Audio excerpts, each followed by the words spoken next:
Skullgirls is a game I feel like I don't have the authority to talk about. I've never gotten anywhere close to good at it.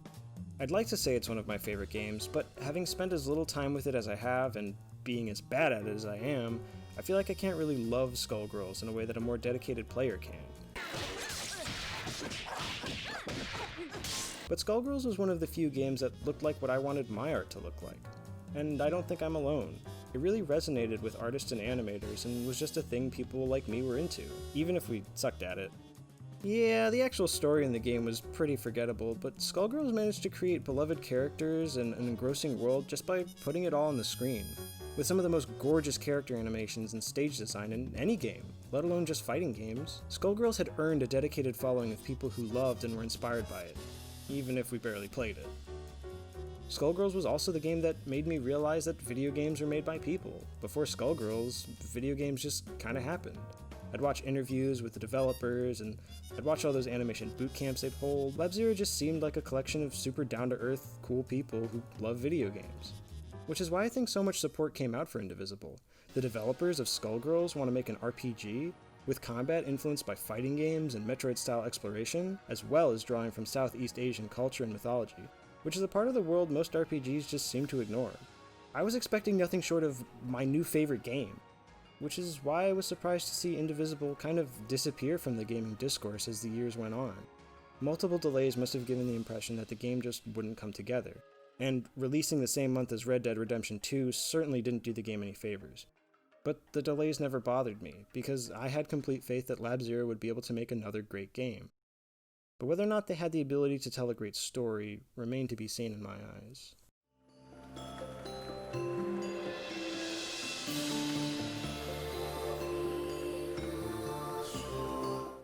After her father is killed, Ashna sets out on a quest for revenge. On her quest, she discovers latent magical abilities that allow her to commit godlike feats of strength, as well as the ability to absorb other people into her mind. She does so accidentally, absorbing the man responsible for her father's murder, Dar, before she's tricked by Dar's boss, the evil Lord Ravanavar, into releasing the goddess of destruction, Kala, who is the game's real villain. Ashna must assemble an entourage of misfits from all over the world, and with their help defeat Kala before she destroys it. Indivisible doesn't bring much new to the table as RPGs go, which doesn't make it a bad game, but the execution of the tropes it implements leaves a lot to be desired. The game's pace is lightning fast, which might sound good, but it doesn't really spend any time getting the player invested. Ajna's dad dies immediately before we really get to know him. She doesn't spend a whole lot of time mourning his death either, as she's goofing off making friends not 10 minutes later. The dialogue between her and Dar, the guy who killed her father, sounds like they're annoyed with one another and not like they're mortal enemies. I told you to shut up! Whatever tension they could have had basically evaporates the moment Ginseng and Razmi show up, who are thrown in so we can get a full party as quickly as possible, which feels like a concession for gameplay. I can deal with waiting for the game to open up for the sake of story. Flooding my party this early just gives the impression that the game doesn't have confidence in its story to hold my interest. The big question I have is, why even start here? Going with the most cliché RPG premise will make the game look generic, and it doesn't even dedicate time to doing it well. So what's the point? You know that old meme that RPGs take 20 hours to actually get good? It doesn't have to be true, but Indivisible seems to think that the only way to do that is to just play the intro and fast forward to get it over with, rather than try something new or give the opening the time it needs to really hit home. This whole introduction sequence really validated my fears for the quality of this game's story. So the story doesn't make a good first impression, but what about the gameplay? Its combat is most similar to Valkyrie Profile, one of the game's stated inspirations. Each party member is tied to one of the face buttons, but it's no clone. It adds plenty of new design decisions that make it distinct. The first being tilts. Each character has 3 abilities at their disposal, an up tilt, a neutral attack, and a down tilt. Ashna is unique as each one of her tilts are full combos that get longer as you progress, and you can switch between the 3 mid-combo. If Ashna and the Incarnations comprise one fighting game character, she's the normals and her teammates feel more like supers and assists. Tilts are great because they easily allow the player to choose different attacks without having to bother with menus. Indivisible also introduces a defensive side to combat, where you can block enemy attacks to take reduced damage. If you time it, you can do a clean block, which reduces the damage you take even more. Clean blocking speeds up action point regen, as well as ignoring pushback. If you can clean block an attack that's about to kill you, you'll survive with 1 HP. Defensive systems like this help give the player agency over whether they live or die, rather than leaving it up to chance. Indivisible isn't turn-based like Valkyrie Profile, it has an active time system similar to the post-NES Final Fantasies. You gain action points as time passes, and each character has a meter displaying their action points. I think this makes fights a little more unpredictable because you never really know when an enemy's going to attack, so you have to stay on your feet. Indivisible doesn't have separate mana meters for each character, rather the whole party pulls from the ID meter. You gain it when attacking or blocking, you lose it when you perform a group block to prevent you from just holding it down and being completely invincible. You can spend ID to use high damage moves or use powerful heals. They can be pretty useful and are definitely less time consuming than the Purify Weird Soul attacks from Valkyrie Profile. Ashna has a heal all command that will revive fallen party members. It even can revive her if she's knocked down. It doesn't require action points, so it's always accessible. ID kind of replaces the need for healing items that some RPGs rely on. Everything the player needs is right there in the fight. One of the fighting game genes that Indivisible inherited from Skullgirls is the concept of mix-ups. If you're not familiar, in fighting games you can only block high while standing and low while crouching. Neither stance can block all incoming attacks, so the goal is to trick your opponent into blocking high when you attack low, or blocking low when you attack high. Indivisible, mix-ups don't revolve around low, standing, or overhead attacks. Instead, you have to hit an enemy with an up tilt and then a down tilt, or vice versa. This can be tricky as some characters' down tilts aren't attacks, like Dar. I found Ashna particularly useful for breaking guards because no matter how my party changed, she would always have an up tilt and a down tilt. Kampon's Buster Knuckle can break through guards without mix-ups, and Bozai's Plunder Grab doesn't deal damage, but it leaves an enemy in a vulnerable state that you can combo out of. But at the end of the combo, they'll go back to blocking, which doesn't happen with most guard breaks.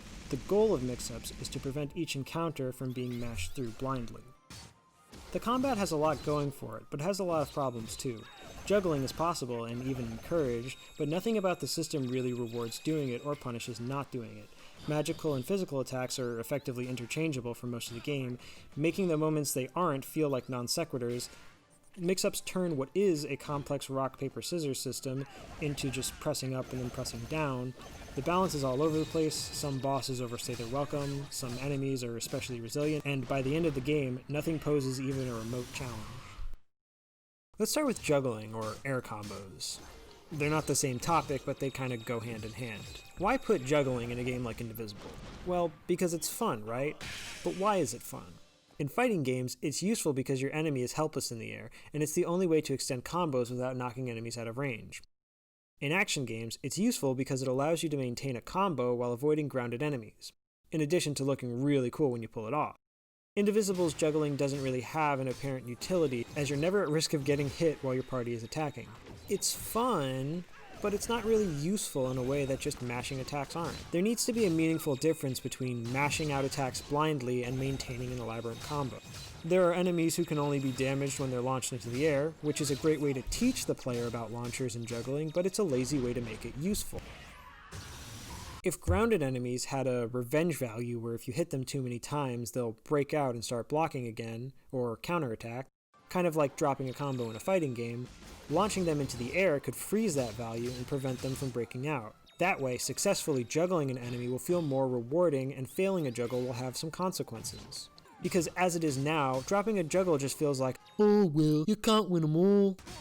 You could even have the opposite of this too, flying enemies whose revenge value freeze when they're knocked down, but launching them into the air risks triggering their revenge value. I think this kind of mechanic would really help punish players for not thinking their attacks through. For whatever reason, there's already a mechanic like this in the game, it just only works outside of combat. Back on the player's end, most of the attacks that hit in the air also hit grounded enemies. Most of these attacks have knock-up properties. The only character that I know of who has an attack that will miss if the enemy is grounded is Phoebe. She has an anti-air backbreaker that will miss if the enemy isn't flying or knocked up. A few really high damaging attacks that can only hit enemies in the air would help justify juggling as a mechanic. Juggling enemies is more fun than blind mashing, but I think the game could have done more with the system to incentivize it. Airborne enemies can only be hit by projectiles, melee attacks with really high hitboxes, or dedicated aerial moves. I think it would have been a better idea to leave flying enemies to either projectile characters or characters with aerial abilities. This is a good example of what I like to call hard and soft problems. Hitting a grounded enemy who can't block is a soft problem. Basically anyone can do it. Hitting an enemy who's off the ground is a hard problem. Ideally, only characters with aerial attacks or ranged projectiles would be able to do it. But some grounded characters have attacks with high enough hitboxes can also hit them. So flying enemies don't really become an obstacle worth paying attention to, as standing attacks are usually effective enough. It isn't really anyone in the party's job to deal with them, so it ends up not really mattering who does it. Let's talk about magic. There isn't much distinction between magic attacks and physical attacks. There are some enemies who get healed by magic attacks, and silver enemies who reflect damage back when making physical contact. The idea is fighting magic-resistant enemies is supposed to make you prioritize physical attacks, but all it does is make your magic users useless.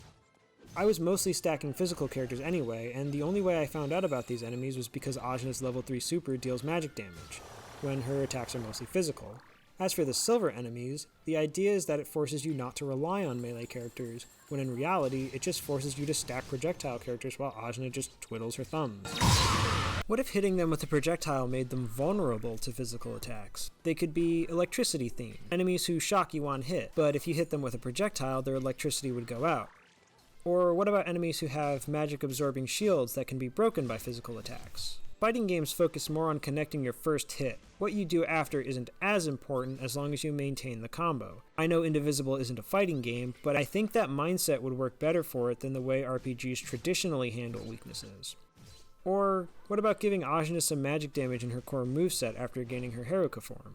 This would have made magic-resistant enemies more of a threat. What if at the end of 2 over 3 combos she'd released a burst of energy, dealing magic damage? This way, if you just mash, she'll be punished by having the last hit heal the enemy. Her third combo, either the up tilt or the down tilt, could end with a really powerful physical hit. That way, if you want to beat these enemies most efficiently, you'll have to pay attention to what attack you're doing, which is the problem. The fights don't require the player to focus. Enemy blocking is the primary method the game uses to punish blind mashing. Blocks can be defeated by hitting with an up tilt and then a down tilt, which I think is pretty shallow and limits the encounter types.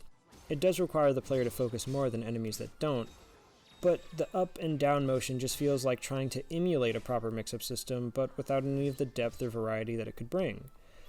I think the fear of high and low systems would be that, due to the vast size of the cast, the player might find themselves in an unwinnable situation because they don't have access to an overhead or a low in their party. In my ideal Indivisible, Ashna would have access to overheads and low attacks, so guard breaking would be her dedicated role. This way, the player would never get stuck on an enemy who they can't kill because they don't have access to someone with mix-up options. The early game would only have enemies that block high or low. Enemies who block high, you trip. Enemies who block low, you crush with an overhead. Then, towards the middle or late game, you could have enemies who shift their blocks, who you'd have to hit 2 times low and then 1 high, or vice versa. I think that a high and low system might have been considered because these little frog enemies look like they'd block low if they could. I think this system has a lot of potential for interesting enemy designs, and I can't help but feel like a few opportunities were missed. And that's enough about offense. What about defense? Blocking is pretty novel, but sort of loses its charm when you realize how little depth there is to it. There are no risky counterattacks, there's no crouch blocking so enemies can't try and mix you up, there's no jumping to avoid attacks. There's a distinct lack of variety in the game's defensive play. What if during enemies' turns you could hold back and press an attack button to have them do their standing normal, and if you time it right, you can interrupt the enemy's attack and maybe start comboing them from there if you have any action points. Sort of like counter hits. I don't know if this is an influence, but pressing a button at the right time to avoid damage reminds me a lot of Mario and Luigi, the RPGs, not the video game characters.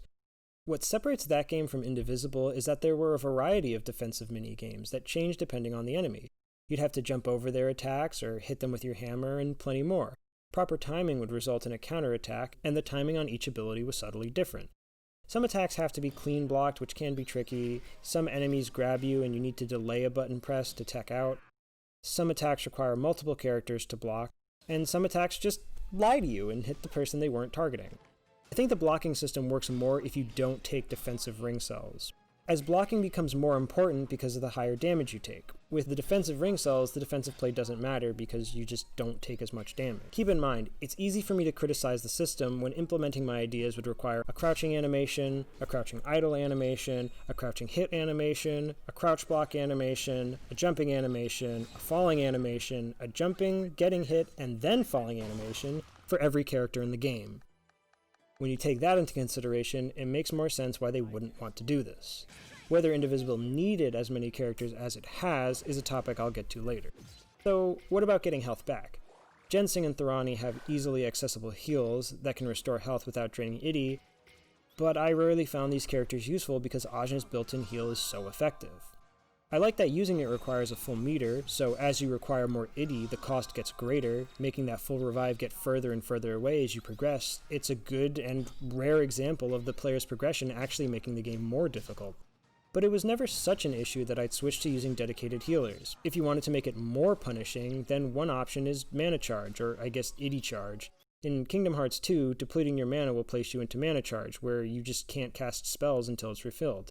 I think it's a little harsh to place you in mana charge just for depleting the meter, but doing that with Ashna's super heal would be a good way to make sure the player only uses it when they need to.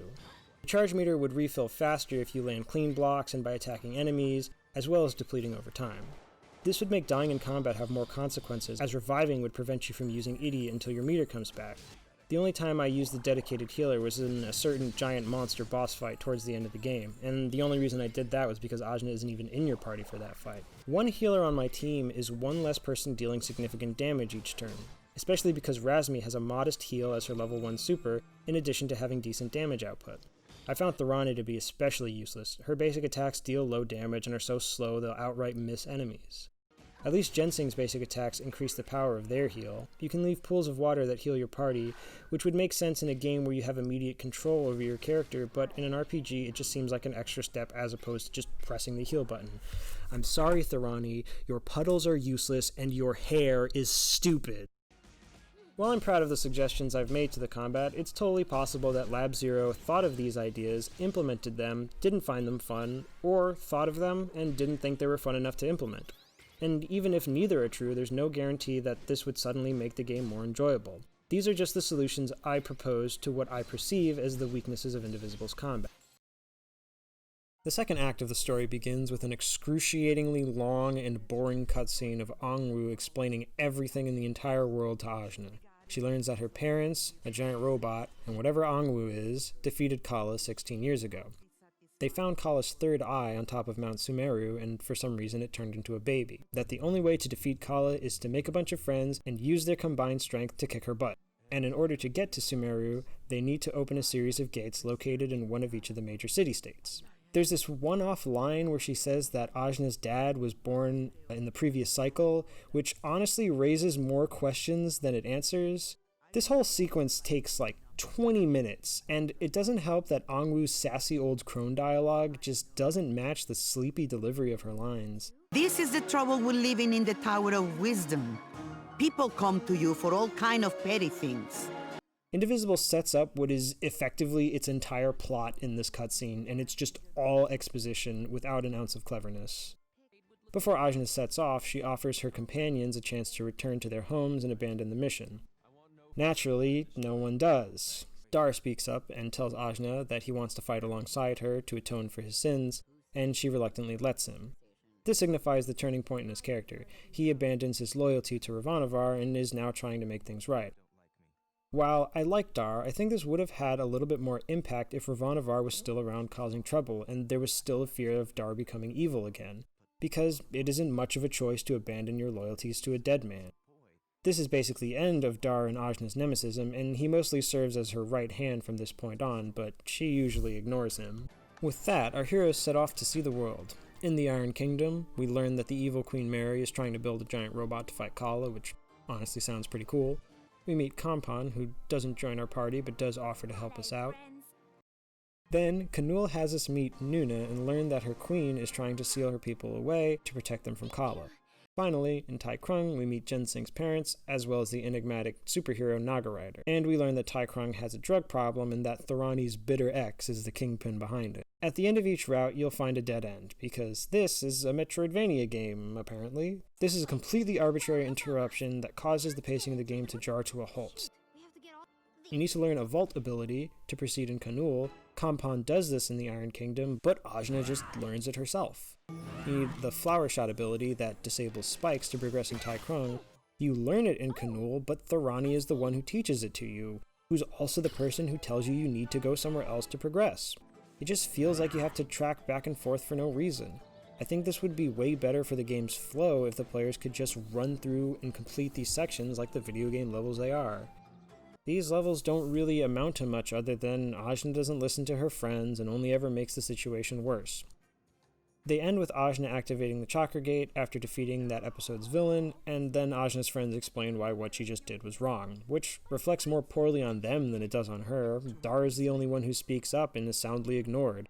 Ajna has a valid reason not to trust Dar, but the fact that the other companions don't come to his defense just feels like a contrivance, like the story can't progress unless Ajna makes these really bad decisions. Ashna defeats the Serpent Queen and destroys her barrier, leaving her people alone and unprotected. She destroys the Iron Kingdom's robot, but floods the streets with non-specific slime. People have to live in that slime. She defeats Tai Krung's most powerful drug lord, and that not curing all the Oma addicts is somehow her fault. Like they think drug addiction works like vampirism. With all the Catra gates open, our heroes set off for Lan, but before that, let's talk about platforming. Indivisible features very tight and functional platforming. Were it a standalone platformer, it wouldn't have been remarkable by any means, but taken as the overworld's traversal for an RPG adventure, it's a welcome change of pace when you compare it to the bog-standard dungeon crawls of the Bravely Defaults of the world. Ajna's movement is very smooth and responsive. She gains a wide variety of movement options, the first being an axe which lets you mantle up walls. You get a Metroid-style super sprint, a Castlevania-inspired flip kick, a Mega Man-influenced air dash, and a DuckTales-adjacent downward stab. Let me know if you're noticing a trend here. Ajna's move pool of abilities keeps growing up to and including the final boss, and the variety of them is impressive. Combat and platforming are integrated mostly well.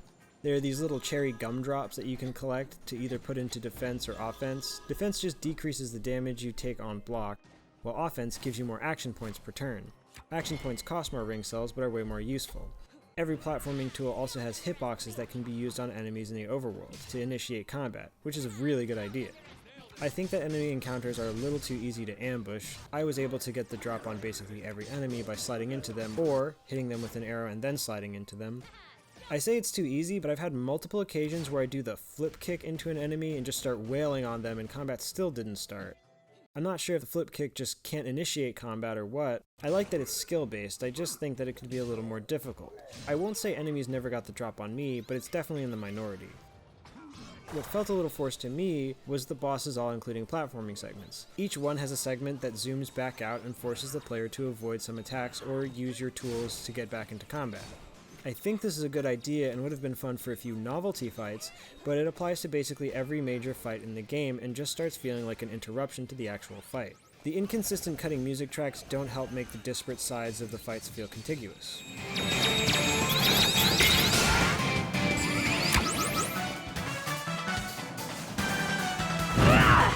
On my first playthrough, I enjoyed the fight with Ravanavar because I like it when action games differentiate between an attack's damage and the number of hits in it. But on my replay, I realized just how little there was to the fight. He practically only has 2 attacks and the fight is so long. I'd say my 2 favorite fights in the game were the Worm and the Wizard and Garuda Cruel. Cruel reminded me of my idea about trying to keep an enemy grounded instead of juggling them in the air, and doing that was fun, even though the fight didn't require you do it. The Big Worm probably had my favorite 2D section, and the Wizard's moves were challenging enough to block that the fight never got boring. Overall, I'd say most of the fights in the game are duds, and I think it's due to a lack of depth in the core combat. In platforming segments that feature instant death pits, the transition between dying and trying again is really jarring. The screen flashes white, and the music skips for just an instant. I can't say if this was an influence, but these platforming segments reminded me of Super Meat Boy. In a lot of super hard trial and error platformers, a really tiny detail you could miss is that when you die, the music keeps playing like nothing happens.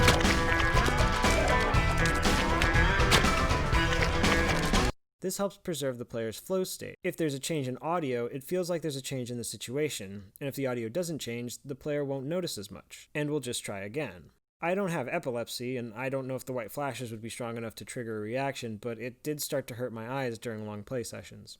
This might seem like an incredibly minor detail, but getting tiny details like this right can lift a game to greater heights than the sum of its parts. I'm a firm believer that every part of the game should be the fun part. JRPGs often go with standard top-down movement with random encounters to link combat and story segments, and just because there are great games that did this in the past doesn't mean you have to keep doing it. Indivisible deserves some praise for tossing out random encounters and boring dungeon crawls in place of something much more enjoyable. Our heroes arrive in Lon. Ashna is prepared to do battle with Kala, but the monks at Lon advise against it. She insists that Kala could destroy the world at any moment and that they have to leave now. She just comes across as really impatient, and I don't sympathize with her impatience because it doesn't seem like what the monks are asking for is unreasonable. It doesn't even feel like we're there for that long. If Indivisible wanted me to side with Ashna, then it'd actually need to slow its pace for a little while to put me in her shoes. I was hoping this segment would slow down and give us some scenes with our characters interacting in a non-hostile environment.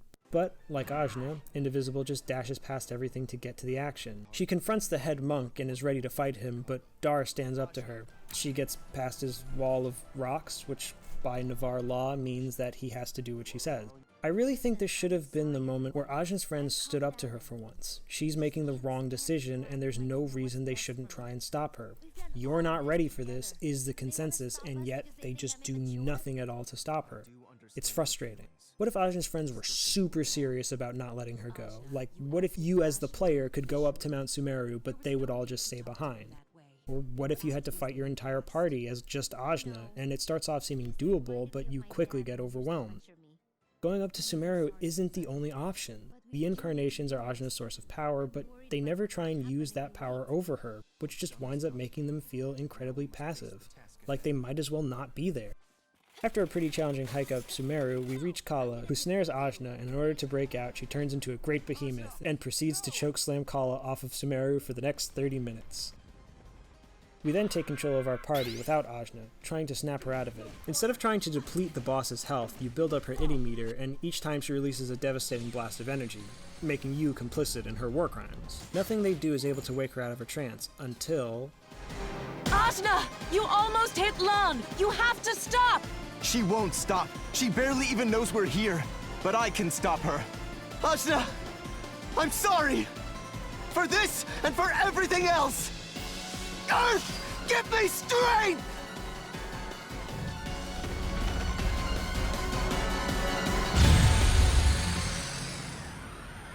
Destroy!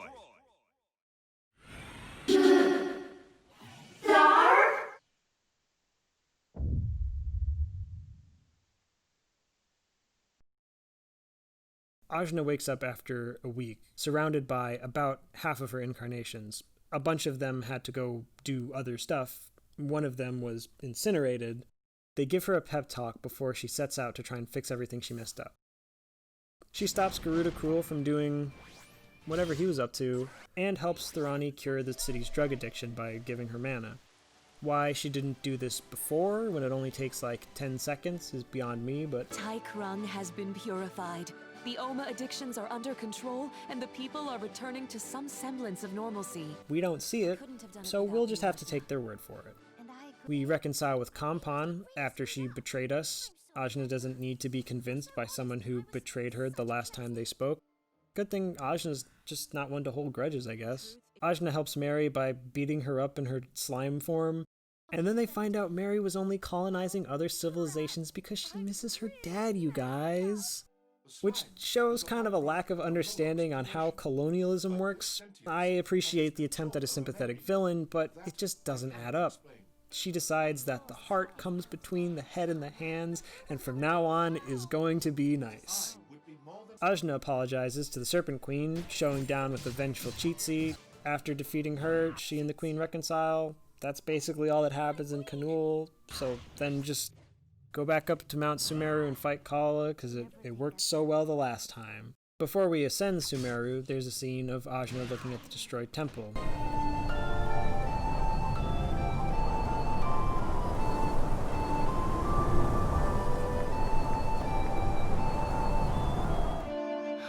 It's completely destroyed after all. It's not as bad as you think. The monks, they knew this would happen, and they got out in time. They'll be back. They'll rebuild this place. She says this, but I haven't been able to find them anywhere, which just leaves the scene feeling disingenuous. It would have made sense for them to show up in Ashwat somewhere. There's a possibility that everyone is dead, and Kushi's just trying to comfort Ashna, but I just prefer some clarification than having it just left this vague. We ascend Sumeru for the last time, putting all our platforming skills to the test. This area features some of the best and some of the most frustrating platforming in the whole game. Once we get to the top, we see a few familiar faces. Ghosts of Dar, Inder, and Ravanavar try to dissuade Ashna from pressing on. It's your fault, Imo! I'm sorry! Before they get interrupted by a poorly timed Monty Python reference. Kala says her powers is the most powerful before running away to space, and then Ashna transforms into her final Haruka form. She then flies up to space to finish things with Kala. What follows has to be one of the most underwhelming final bosses I've ever faced in an RPG. Kala's just a floating head for most of it. She floats around while you get pelted by undodgeable fists that launch you towards the screen like a Neo Geo game. She eats the universe and then you have to break out. Then, after you knock her down, you fight the same eyeball from the opening sequence, rinse and repeat 3 or so times. The fight does nothing to test the player on any of the mechanics it's gone over throughout the entire game. The player doesn't use the skills they've learned managing silver enemies or magic-resistant enemies. It doesn't incorporate any form of air combos or guard breaking. Kala never tries to grab you or use attacks that you need to clean block. The game just forgets about what few mechanics it actually bothered to teach you about. As a final exam for everything the game has thrown at you, it's not that it fails, it's that it doesn't even try.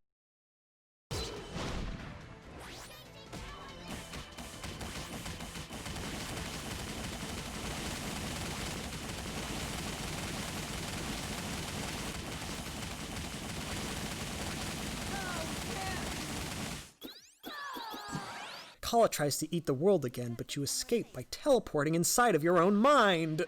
You then say goodbye to all of your companions. Then you go to really finish things with Kala.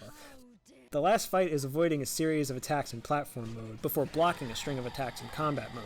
And then you wait for your one action point to fill up, and...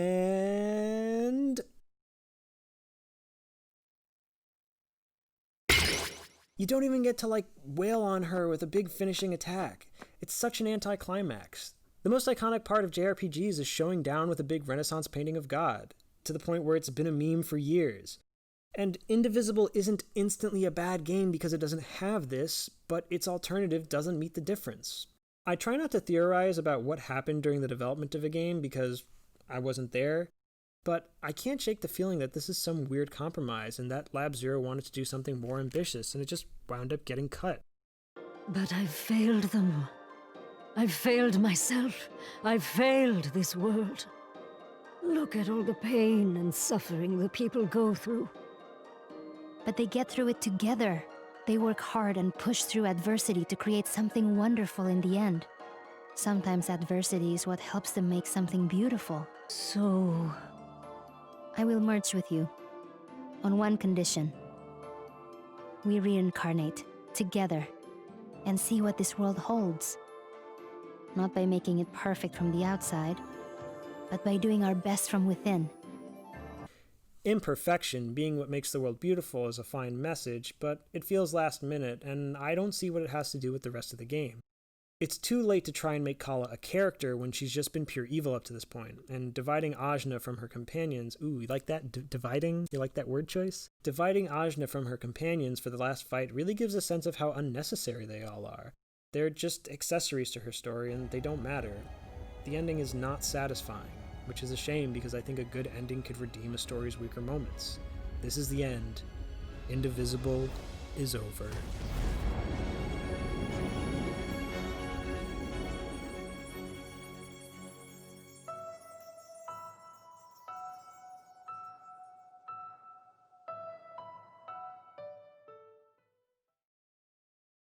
Now that we're done with the story, I'd like to look at the characters in a little bit more depth, starting with Ashna.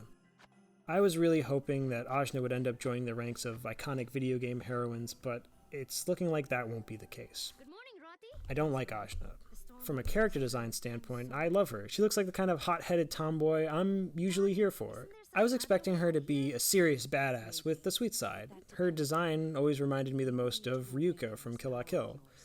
But it's not really what the game's going for. I'd say she has more in common with the knuckleheads of shonen manga like Goku or Gon. The character she reminded me the most of was Estelle Bright from The Legend of Heroes Trails in the Sky. While Estelle could be very rude and very stupid, there was a real sense that she liked helping people and wanted to make the world a better place, which made her a lot more endearing than Ashna, who feels to me more ego-driven. I never felt like she relishes helping people because she seldom does it. It always felt to me more like it was Ashna's responsibility to defeat Kala, and not that she really cared. I think what makes those super dumb, super strong characters work is that they usually aren't the ones coming up with plans. They're usually the muscle, or at least working with a larger team. Ashna is the leader and ultimate decision maker, and she's not great at doing that. She's just got no sense, and if you have any self-preservation, you would run as far away from Ashna as possible when given the chance. During the section in Ravanavar's fortress, she turns off the generator, which causes the fortress to fall, and her only solution is to jump off and hope a bird catches her. I mean, a bird does catch her, but how would she know that? It's played for laughs, but drawing attention to sloppy writing doesn't make it okay. She fights with the Serpent Queen even after Dar says to hear her out, and no one else speaks up until after they've defeated her. She trusts Kampon even though it's obvious that she's gonna betray them. Kampon doesn't have to be clever to dupe Ashna. Being duped is just her default state. Once again, Dar is the only one who speaks up and gets soundly ignored, but when they get betrayed, people start speaking out. It was rather obvious. I guess the idea is that Ashna's supposed to be naive, but she just winds up coming across as completely oblivious. She feels like a klutz, like the Mr. Bean of societal catastrophe. I can level entire cities, you know. There's a really imbalanced power dynamic between Ashna and the Incarnations, and if the game wanted her to be a flawed character, I think it would have been more interesting than just making her kind of a dumbass. Her abusing the power she has over them, forcing them to agree with her plans, would make her morally questionable. She says she feels bad holding all these people hostage in her head, but everyone seems to be okay with it. Her powers aren't ever really made clear. She talks about being willing to let people go when they arrive at the port, but does she even know how to do that? If she could, wouldn't she have let Dar go? Like, off a cliff? And what really gets under my skin is how, like, every line from her has to be comedic. She just can't talk to people without quipping, and it just adds to this whole rude brat vibe I get from her, in addition to just having the worst jokes. She's also just really rude. Ashna calls Naga Rider a sociopath, even though he's an altruistic superhero, which is not exactly what comes to mind when you think sociopath. And after seeing her react to her dad's death, she's the last person who should be making accusations of sociopathy. Or how she treats the monks at Lawn who are just trying to make sure she's not going to get everyone killed. I don't sympathize with her impatience because it just seems like she wants to do the opposite of whatever she's told. I don't like how mean Ashna is to Dar. Now, that might sound a little weird considering, but the key word is how. She makes fun of him like a schoolyard crush or like an annoying roommate, rather than treating him with complete coldness punctuated by bursts of anger, like you might act towards someone who's genuinely hurt you. The game seems adamant to not let Ashna and Dar level up to being full friends, which, like, you can probably imagine why, but it seems like a weird hill to die on considering Ashna doesn't seem that bothered by her dad's death. The problem is there's no sense of the hurt that Dar has caused Ashna, so if she doesn't care, why should I? Even after Dar's gone, Ashna makes it clear that she still doesn't like him, which feels kind of needlessly cruel. Dar's death is the most affecting moment of the game, and there was some really twisted irony to it. Ashna finally gets her revenge, but it's clearly not what she wanted or needed. She does thank him for stopping her from becoming what she hates, but maybe she should have led with that. The first sentence of a paragraph is always the most important. This was around the moment I found myself growing completely cold towards Ashna. Dar's death is the turning point in her character, but I can't really think of a way that she meaningfully changes after it. She just goes back to each village, follows her first base assumption, but this time it works. She doesn't really turn to her friends for what to do, and she certainly doesn't act any more seriously. It just feels like she knows she's supposed to be going through a character arc, but doesn't really know how. I don't hate Ashna. I'm frustrated by her. Dar functions as the second main character of the story, and he's definitely my favorite. He's brutal when he kills Ashna's father, in action and in dialogue, but he's never as hateable as his first appearance. He quickly becomes the only rational character in the party and is more relatable and human than Ashna is. He's the only one who stands up to her when she's about to make a terrible decision, and he's trying to reconcile despite his past actions, which is something that I think is admirable. You don't need to make the audience hate a character for a redemption arc to work, but since Dar isn't really despicable, you just kind of feel bad for him getting bullied by the other party members. It doesn't feel like he's being guilted for his actions, it feels like his actions are being used as an excuse to bully him. Dar may have been evil, but he's a victim of circumstance.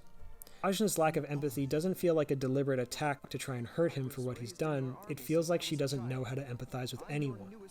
I just have a soft spot for redemption arcs, mainly because they make for good drama, but mostly because I like to believe that one day I'll be redeemed for my horrible acts of villainy. Razmi joins the party because she has nothing better to do, and I feel like that says everything. She just serves as a joke dispenser from that point on. She has a few token moments of pathos. If you do her loyalty mission, she tells you that she was exiled from her village, which puts her pessimistic personality into perspective. But it has no real presence in the main story. For what it's worth, I did find her quite funny and useful in combat. She might have the most dialogue lines in the game other than Ashna, so I think they could have done more with her other than just liking gross stuff and being grumpy.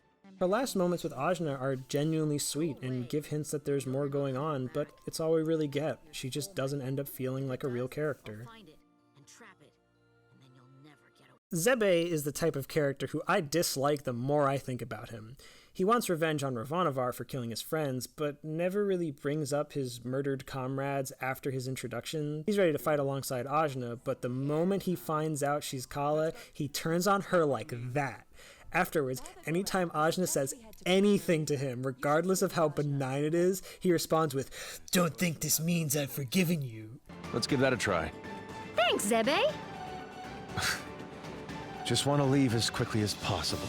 That's all. Every time, in case you forget for 1/2 of a split freaking second that Zebe is still mad at Ashna. It just makes Zebe feel like a two-faced tool and like the game doesn't trust you to remember. Obviously, as the game goes on, he forgives her, they become friends again, but Zebe is just still an inconsistent weirdo. Ashna's about to throw hands with Zebe's boss, and Dar is the one who stands up to her. Zebe just feels like a character with no morals, no beliefs, and just answers to whoever wields the most power over him at the time. And I'm under the impression that was not the intention of his character. Thorani is supposed to be the mother of the group, and serves as the gentle guiding voice for Ashna. Ashna gets along super well with Thorani, even though she treats her like a drooling baby. Any real hot-blooded teenager would find someone like Thorani super patronizing. Ashna responding so fondly to a complete stranger being so affectionate is weird to me. I think there's a missed opportunity here. Thorani could have started off with her babying all the party members because she assumes that mortals are helpless idiots. She'd have to learn to see them as her equals and overcome her status as a deva. She also never acts motherly towards Jensing, the only actual child in the group. Jensing even describes her as their friend once, but I don't think they ever actually speak. Oh, and if you want to know what a deva is, we don't really get an explanation other than they used to live in Sumeria and they lived for a really long time. She's thousands of years old, but it never really amounts to anything. I'm honestly not particularly fond of immortal or semi-mortal characters as a storytelling device, but I think the strength of it lies in their ability to connect us to the world's history, and through their life we can learn what the world was like 100, 200, 2,000 years ago. Thorani probably remembers what the Iron Kingdom was before it was colonized, but they just don't do anything with it. Well, there is this one scene where she mentions she spent 1,000 years on this random ledge. If you cut this fact of Thorani out, then it wouldn't change anything about the story at all. I don't have that much to say about her because she's an optional character and doesn't get that much screen time, but Phoebe is like a way cooler and way more unique mother figure, and seems like someone that Ashna, based on her current personality, would actually think is really cool and would aspire to be like. Kampon is one of my favorite characters. While I think her redesign is mostly a downgrade, I understand why they had to redesign her gauntlet. Imagine having to animate this monster.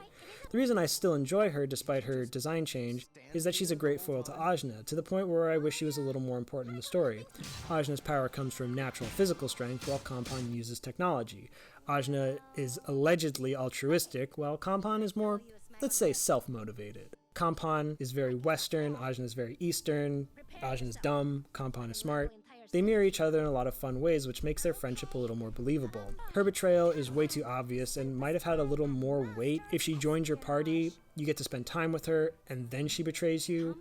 Her telling you her backstory and personality directly at you is supposed to foreshadow her betrayal, but when Qadira does the exact same thing, it's totally cool. But her face turn is about as quick and abrupt as her heel turn, so I guess they kinda cancel each other out. I know it doesn't sound like it, but I really like Kampon. She's cool, and I actually remembered things about her personality. As for the villains, they are, how you say, not good. Lord Ravanavar is the leader of a large, powerful empire called the Navarre State. Did you know that Tai Krung is actually under Ravanavar's jurisdiction? This is why there are paintings of him in Mara's pad. I had to look that up. His plan is to revive Kala so she can reset the world, and so he can be gloriously reborn. Considering he's got it so good, I find it difficult to believe that he'd take part in a plan that involves him being disintegrated. If he were someone who was unhappy despite his wealth and power, and had a horrible sense of ennui eating him inside, then I'd believe he'd be willing to throw it all away for a shot at happiness. But you never get a sense that he thinks the world is unfair or that some wrong needs to be made right. He's just kind of evil. He does all these terrible acts of villainy in the name of the goddess Kala, but it's not clear if she knows that he exists. She should probably thank him for releasing her, but she never even says his name. It'd be kinda cool if Kala shows up and responds to him with the same merciless indifference he treated Dar with. That would have some irony to it, but they just never interact. She could have also given him a new body, and he'd appear in the game and be an embodiment of her presence in the plot. I mean, she uses his ghost to scare Ashna before getting stepped on. If Ravanavar's entire plan was setting up a scenario in which he could get stepped on by a giant woman's foot, his character would be 100% more interesting. Nothing that interesting, or sexy for that matter, happens between him and Dar. The intro has this cool shot of him staring up at the towering Ravanavar, foreshadowing their epic confrontation. Dar confronts the man who set him on the path of violence to atone for his sins. But nothing like that ever happens because... I wonder why the decision was made to kill him off so early. It kind of feels like an accident. He's a completely uninteresting, unsympathetic, mustache-twirling villain. But he didn't have to be. As for the non-Kala sympathizers, the Serpent Queen didn't do anything wrong, but also didn't really make a case for herself. Mara is just a cowardly, hedonistic drug lord whose only redeeming quality is that he used to be nice. Mary's nationalistic ambition is motivated by her missing her dad, which, no. Kala is the main villain of the story, and if it feels like I'm talking around her, it's because she doesn't really do anything. She has no real personality other than just being evil. She's sealed away until Uncle Rav breaks her out. Then, for the middle act, she's probably groggy for sleeping for 16 years, so she doesn't do anything until we go up to fight her, after which she tricks Ashna into hulking out before getting chokeslammed off of Mount Sumeru. She doesn't even kill anybody. Between Dar, Ravanavar, and all the people who probably died in his fortress, Ashna has a higher body count at the end of the game than the goddess of destruction. Ashna insists that they have to fight her right away so she doesn't reset the world, but if she could reset the world on her own, wouldn't she have just done it by now? Like, that's the problem with writing a villain who's all-powerful, because if she wanted to kill us, she could just have teleported our lungs outside of our bodies, or turn our molecules into fish, or at the very least make herself a new eye. Can Kala even reset the world without Ashna? It'd be interesting if that was the missing piece that would bring Kala back to full power. It's never really made clear if that's why she doesn't reset the world, and if that is the case, it'd make going up to fight her seem like an even worse idea. There really isn't a sense of imminent danger considering that we have all the time to go back and fix what we broke. Kala has such little presence as a villain that in the third act they have to tie everything bad that happens back to her. Mary's covered in slime? Kala did it. Chi-Chi's back for revenge? Kala did it. Garuda Cruel's being cruel? I could feel Kala's influence in him too. She doesn't have any underlings who answer to her or carry out her bidding. None of the living villains are actually aligned with her. She's a completely passive villain who has zero agency in achieving her goal. When writing villains, the most common advice you'll receive is that the best villains are the heroes of their own stories. I don't really agree. I don't think it's explicitly wrong, though. Instead, I believe that the best villains, or at least my favorite ones, are the ones who, in their situation, you'd probably do the same. I can see how the former advice applies to the villains of Indivisible. Mary wants to continue her father's legacy, the Serpent Queen wants to protect her people, Mara, Ravanavar, and Kala both want to create a world free of suffering, but I don't sympathize with any of them. Mary just seems like a tyrant, and her sob story doesn't have anything to do with oppressing her people or subjugating others. The Serpent Queen is completely in the right, but she doesn't try to reason with our heroes. She just doesn't care about avoiding conflict. Mara, Ravanavar, and Kala are betting the lives of every living creature in existence that Kala will be able to get it right this time. I just don't know if you can make me sympathize with a villain whose goal is to destroy the world. It's the one thing every living creature would probably be against. What if Kala's goal was less about destroying the world and more about finding her missing piece? Without Ashna, she's incomplete, and all her creations come out deformed and warped. Nothing she can do can repair the damage done to her, but believes that retrieving her eye will make her whole again. Getting her eye back will restore her to full power, and she'll be able to reset the cycle, which is why our heroes would want to stop her. But I think that's a situation that's at least more relatable. Maybe not looking for your lost eye, but trying to find what it is that'll make you feel whole again. Ashna's parents are barely in the game, Badara especially. I had to look up what her name was because they only say it twice. We're never really given an answer regarding her. We never find out how she died or what she was like or if she had any part in raising Ashna. If Ashna's Kala's eye, then why does she look exactly like Badara? If I had to come up with an answer to that question, I'd say it was because Ashna's Kala's eye. Imagine they find this gross, squirming eyeball descending Sumeru, and the first person it sees is Badara, and in a moment of panic it warps and morphs into a mini version of her. The eye thinks they'd be more likely to protect it if it looks like a human child. Come on, I've played Skullgirls. I know you guys love body horror. That would explain the resemblance, but as the eye grows, it starts to forget where it came from and learns that being human is nice. It would be really weird and creepy, but oddly wholesome. I think having Badara die before the game starts is a missed opportunity. What if she was still alive but separated from Indir because she didn't want to raise a living piece of Kala as her child? Ashna could meet her later in the game and tell her that Indir was killed, and she has to realize that she'll never be able to reconcile with the man she loved. She could have been a foil to Thorani, who would represent Ashna's ideal mother figure, while Badara would represent the reality that mothers are as flawed and imperfect as any human. Remember that theme of imperfection the game decided it was about? There's a lot to explore here, and as the story would go on, Badara and Ashna could start acting more like mother and daughter.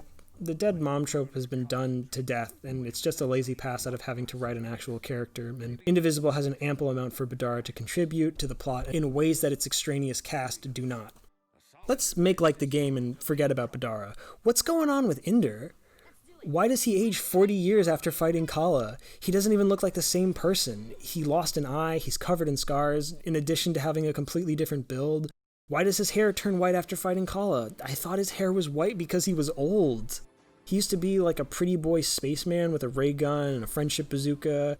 How did he become a martial artist? Seriously, what happened in those 16 years he spent raising Ashna? I feel like there's a story here we're just not being told. The only line we get is that Indir was from the last cycle, but what does that even mean? Maybe learning about how a spaceman from an advanced civilization became a humble monk living in the forest would have made me care just a little bit when he died. Personally, I like to imagine he's a clone from a lunar civilization that was destroyed by Kala. That would explain his future weapons, advanced aging, but also why he stayed on Earth after the battle was over. Maybe him being a clone is why he and Badara couldn't have a child of their own, which is why he raised Kala's eye as his daughter.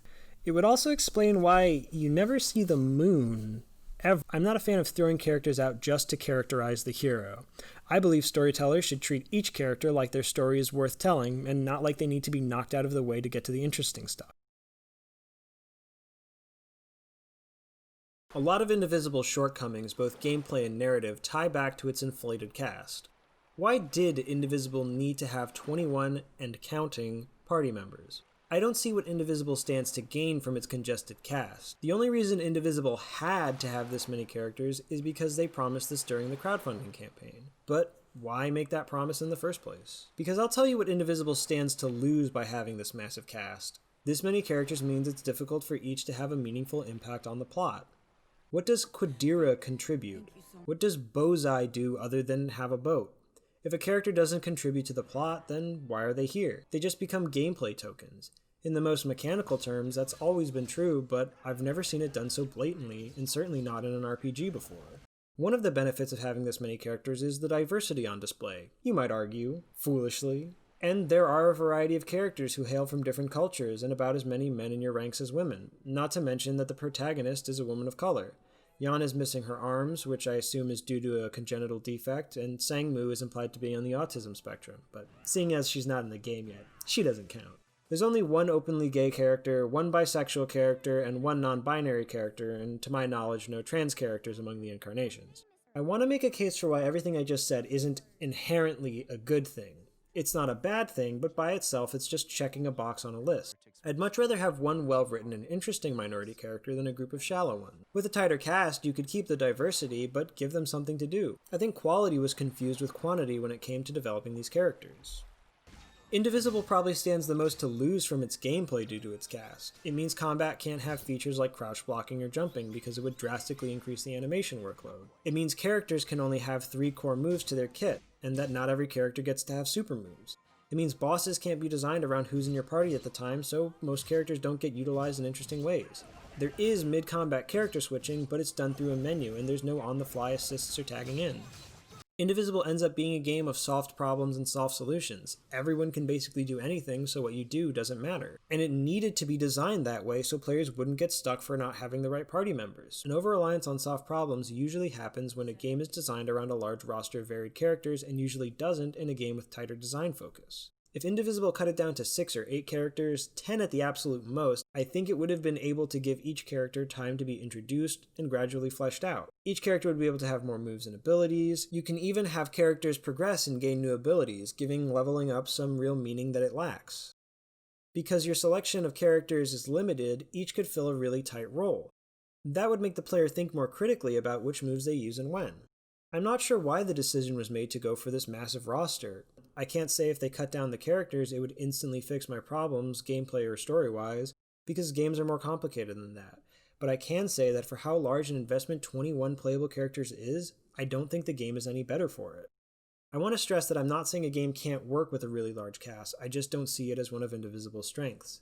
If Indivisible was a game with only 4 party members and it got the most out of them narratively and mechanically, I think it would be a better game. Mechanically, Indivisible really starts to fall apart in the late to post game. I was trying to complete all the loyalty quests just to make sure I saw most of what the game had to offer. My characters were so high leveled that none of the encounters posed even a remote threat and were over in about a second. My only guess is that enemies have flat levels and stats don't scale with the player's level. Balance isn't that big a problem during the initial playthrough, but it snaps in half once you start trying to do the side quests. Without substantial combat encounters, my side quests were 90% running across the map and then running all the way back. I'd start charting out my path in advance to get there as quickly as possible to not waste any more time, which is what it felt like I was doing. The platforming challenges really start to overstay their welcome when you have to backtrack through them. I just started sleepwalking through these areas and just kept dashing into spike walls because there was no consequences for it. I almost regret having Ashna's mid-air spin dash for this section. It definitely cuts down on travel time, but it requires no real thought or skill on the part of the player, so it kind of made this portion of the game even more dull. As for the side quests story-wise, I'd say they're completely extraneous. There's not really anything you learn about these characters that you didn't already know. Lilani's quest is cute in theory, her trying to make a big meal for everyone before the final battle. It just sort of ends with no real emotional payoff.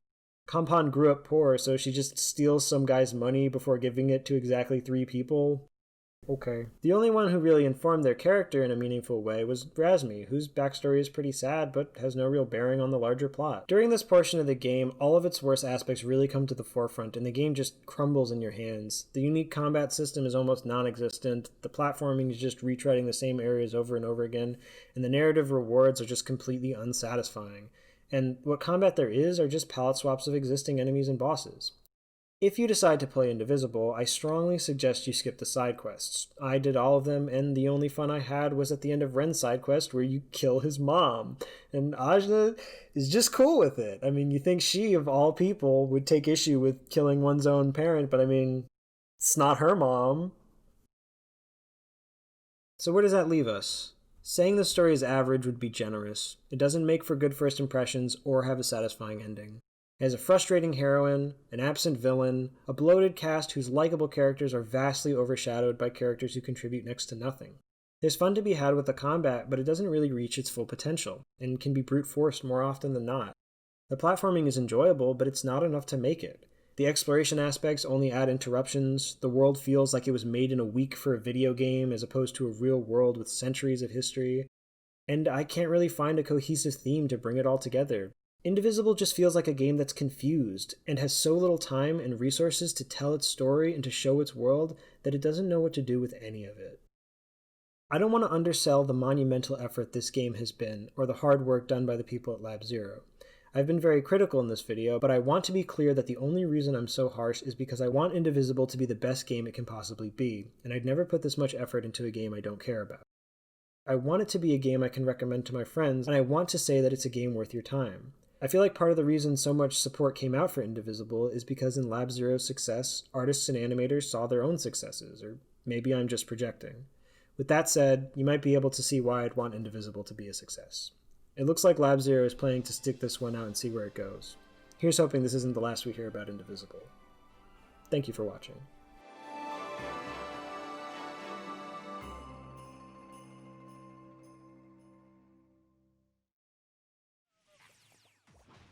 I wanted to end by saying what I think Indivisible's place in the gaming landscape is. Currently, Indivisible is the most mechanically progressive game in its subgenre of RPGs with action elements. Compared to its ilk, no game has explored the offensive and defensive sides of combat simultaneously as much as Indivisible has. While this is currently true, Indivisible might not keep that title forever. I'd certainly like to play a game similar to Indivisible but with more depth. It's possible that a game will come out and surpass Indivisible's combat, and it could be in a completely different way than what I proposed. But I also think that there's still time for Indivisible to be the game that makes itself obsolete. I think adding a kind of critical mode that adds new mechanics to make the game much more challenging could be just what the game needs. I want Indivisible to be remembered, but as it stands now, I feel like it'll just be viewed as the missing link between Valkyrie Profile and some yet-to-come action RPG masterpiece. If you made it through this whole video, then I'd like to thank you for your time and patience, and I hope you found my perspective interesting. I've been working on this script since I played Indivisible for the first time almost a year ago, and since then I haven't been able to shut up about it to my friends and family. None of whom have played it, so if you have played Indivisible and have some thoughts on it, I'd love to hear them. It'd be cool to have an actual conversation about the game instead of just one-sided lecturing. I also never made it clear in the video, but I did back Indivisible's crowdfunding campaign and donated enough to get the game for free when it came out, so there's that for transparency. I'd like to do more videos like this in the future, so look forward to my next upload, ETA sometime in 2022, and now here are some random points and topics that I couldn't find a place for in this video.